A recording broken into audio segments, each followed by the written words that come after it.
Changes, we know that all change is predominantly made at the unconscious level. That's the other part of this. It's called the confusion pattern. This is just linguistic magic. I'm not saying you got to do this all the time, but we are just explaining you this process of going inside a problem, lighting up the neurology, coming back out means dissociating, but doing it through a language pattern so that it can blow up the boundary. The unconscious mind is present now. Not taking action is not equal to results. Is that right? Which means you can take action. At this point, it's introducing you to this way of thinking. Is everyone back? Yes, right, everyone's back. Okay.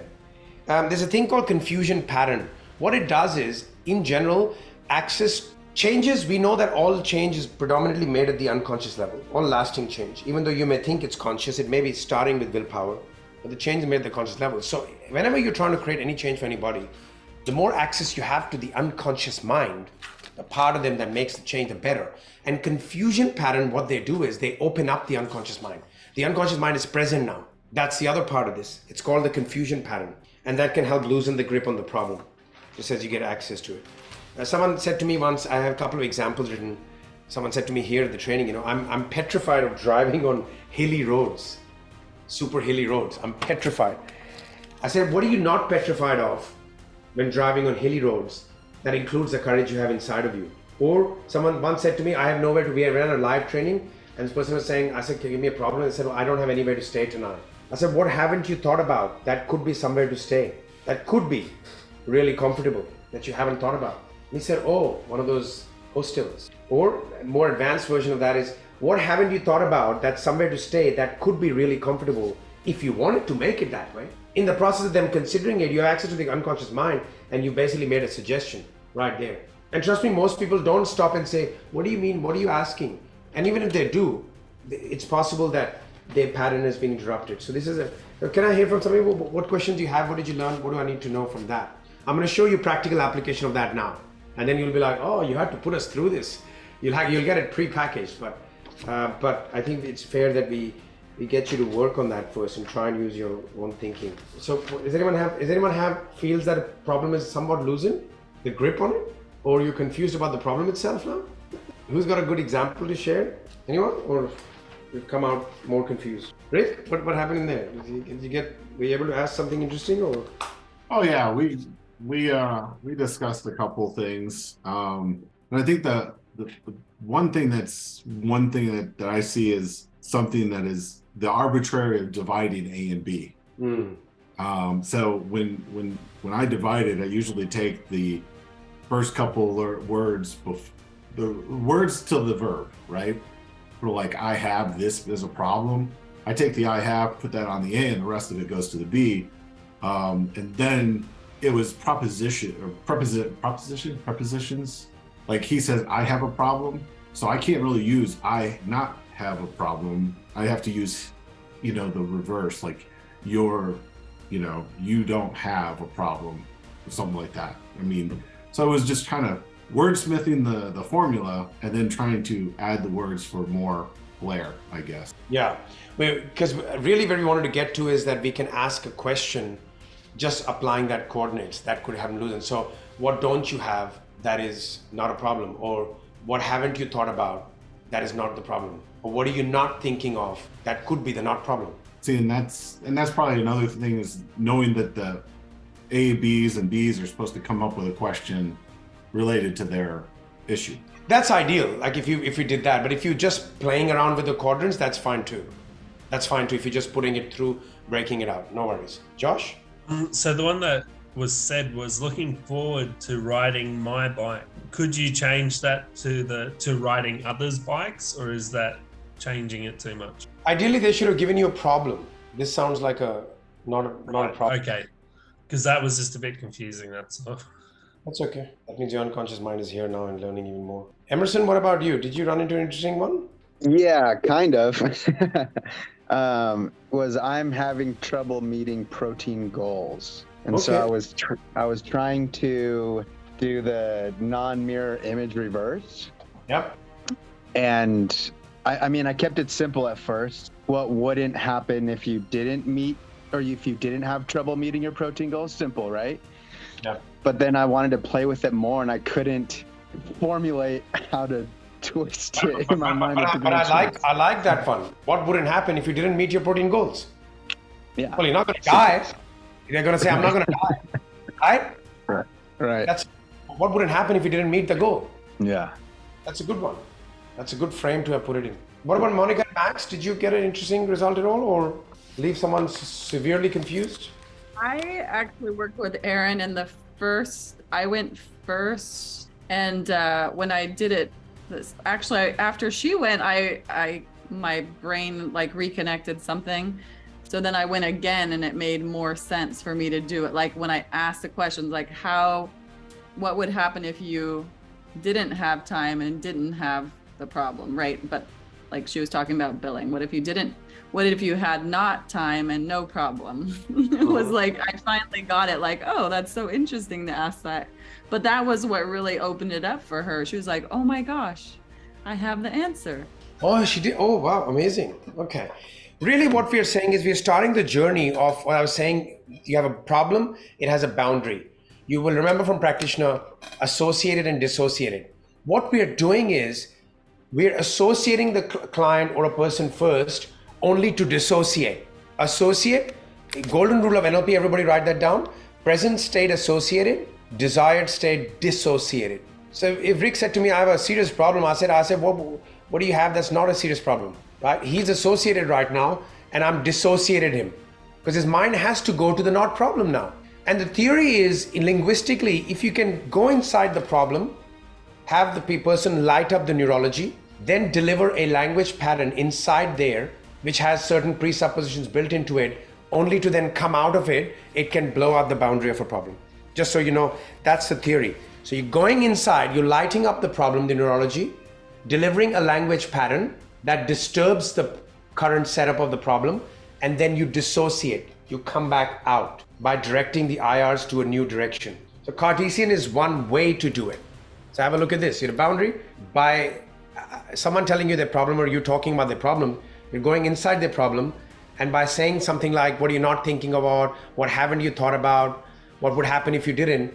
We're having them go outside. While they're in the problem, we're getting them to go outside and think of something outside the problem. That's what we're doing. The goal is to either loosen this boundary, make it weaker, or to blow it out altogether. Someone says, I'm just worried. I'm so worried about this. What are you doing when you're not doing it? What are you doing when you're not worrying? It's something very simple like that can also have an impact. All right, now what we'll do now in the workbook, in the manual, let's have a look at page 210. Some more examples of going inside, or there's a bit of Cartesian in there. There is more than that going on. There's some presuppositions as well. So 210, let's look at example 1. The example is, I have anxiety. Have a look at the response. When are you sure it's not there? Look how convincing that is. When are you sure it's not there? Remember, higher chunk up. Whenever you're getting overwhelmed here, chunk up and remember, what are we actually trying to do all of this? We are teaching you different ways of redirecting internal representation. Because when you do that 8-10 hour breakthrough here with one person, there's nobody there sitting with you. You're the boss, you're the coach. All sorts of things can come up. And then some of this stuff, you may have to sit back and just, why is this person saying it this way? Right? And you may think of Cartesian at that point. I have anxiety. When are you sure it's not there? There's some really powerful reframes and presuppositions here. Okay, now actually let's go to page 212. There's some examples here you guys can look at. These are advanced presuppositions. Let's look at page 212. Another way of using presuppositions in quantum linguistics. So if someone tells you a problem, step 1, you ask them, how is this a problem?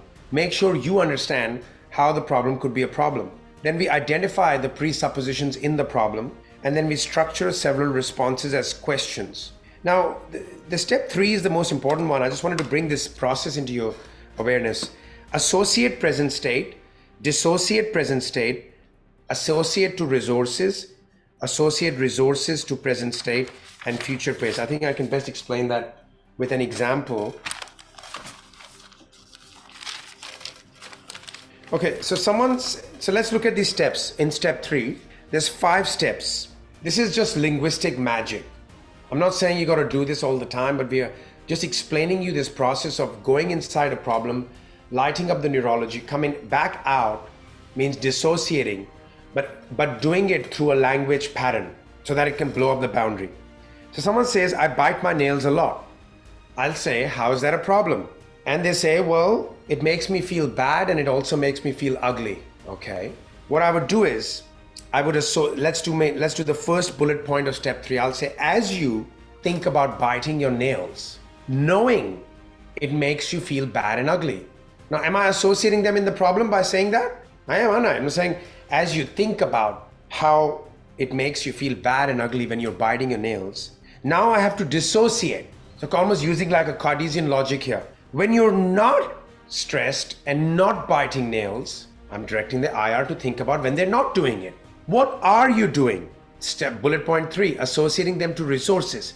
In that condition, I'm connecting them to some resources. What are you doing that you could do all the time, forever? So let's write this down, Karen or Adriana, whoever's here. And then let me do it. So someone says, I bite my nails or not. You say, how's that a problem? And I want to take them inside the problem, use a language pattern, and then bring them out. That's all I want to do while connecting them to some resources. So the line is, as you think about biting your nails and how it makes you feel bad and ugly, comma, when you're not biting nails and not being stressed, comma, what are you doing that you could do all the time, forever, or whenever you like? Okay, so I just want to look at this and look at those 5 bullet points. Associate present state. Which part of this line is associating a person to their present state, their problem? If you can have, who wants to have a shot at that? Which part of this line? The problem is they bite their nails and it makes them feel bad and ugly. Someone's told me that, right? Now I'm following these 5 bullet points on step 3 of page 212 as I deliver the language pattern. First part is I want to connect them to the problem. I need them to go inside the problem and feel the feelings of that problem. That's called association. As you think about how it makes you feel, as you think about how bad and ugly it makes you feel to bite your nails, right? So which part of that is associating them to present state? Erica, do you want to have a shot at that? Which part of that big paragraph in the chat? It's the part when you, the beginning part when you ask them to think about what it's like to have it see it through their eyes. Correct. It's the first part, first 2 lines there. Right. Then the second part, dissociating present state. Now we're taking them away from their present state. Which part is that? Chad, do you want to have a shot at that? You're disassociated them in the second part, right? Second part, when you're not biting nails. Again, using a bit of that Cartesian thinking, going there when you're not biting nails and not being stressed. All right. Then the third part is, what are you doing? We are directly getting them to connect to IRs of resources now. Because when they're not biting their nails and not feeling bad, not feeling stressed, something else they're doing, right? They could be relaxing, they could be busy in their hobby.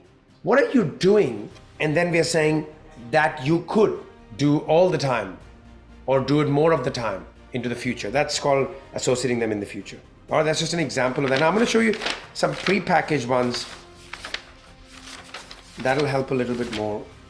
All right, let's look at page 232. So there's a bit of that association, dissociation idea. This is pre-packaged. It's actually very powerful.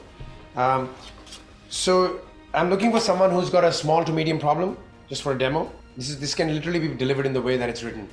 Who's got like a small to medium? Just give me something small. Who's happy to be a demo here? Becca, you? You haven't spoken today? Yeah, you got something small you can raise? Yeah, small. You don't have to tell me right now, as long as you know you got something. Okay. So I'll just do this. Page 232. So I'll just do step 1, the way it's written. What's wrong? You can choose to answer it or you can choose to just consider. What's wrong? You can tell me if you like. What caused this problem? Now step 3, how have you failed to resolve this? Yeah, that's fine. Notice her eyes as well. They're going in different directions. She's producing different IRs. How can you, I'm on step 4, how can you overcome the solution to your problem? Look at her eyes, they're up there. She's somewhere out there. She's dissociated with the problem now. She's looking at a solution somewhere. That's fine. What would you, I'm flipping now downwards. What would you like to change? When will you, I'm on step 6, stop it from being a limitation? How many ways do you know you have solved this?